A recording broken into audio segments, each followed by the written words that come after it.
கூலிப்படை miss பண்ணா புருஷனை நான் மலையிலிருந்து தள்ளிடுறேன். ஹனிமூனில் சோனம் போட்ட ஸ்கெட்ச்.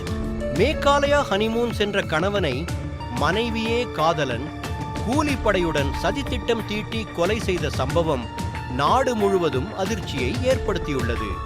இந்நிலையில் கூலிப்படை மிஸ் செய்துவிட்டால் செல்பி எடுப்பது போல சென்று மலை உச்சியிலிருந்து நானே என் கணவனை தள்ளிவிடுகிறேன் என்று சோனம் காதலன் ராஜிடம் கூறியுள்ளார். மத்திய பிரதேசம் மாநிலம் இந்தூரைச் சேர்ந்தவர் ராஜா ரகுவன்ஷி. தொழிலதிபரான இவருக்கு சோனம் என்ற பெண்ணுடன் கடந்த மாதம் திருமணம் நடைபெற்றது. திருமணமானவுடன் இந்த புதுமண தம்பதி ஹனிமூனுக்காக மே 20ஆம் தேதி மேகாலயா சென்றுள்ளனர்.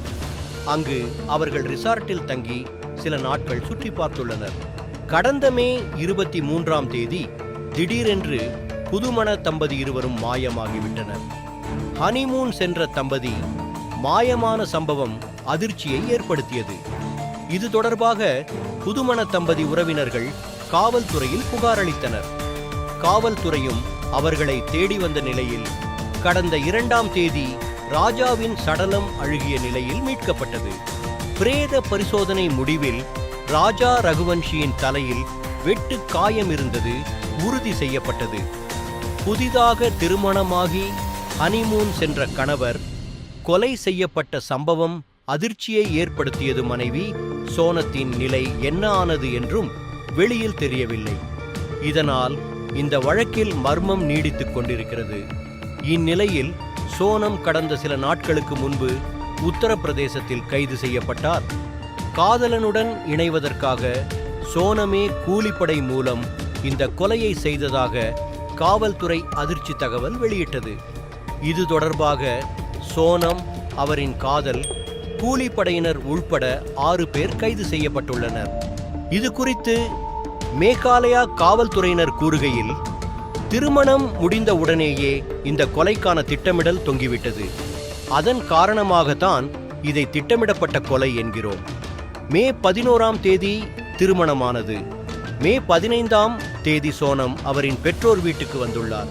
அப்போதிருந்தே கொலை குறித்து சோனம் செல்போன் மூலம் ராஜிடம் ஆலோசனை செய்து வந்தார். அவர்கள் பேசி தான் மேகாலயாவை தேர்வு செய்தனர்.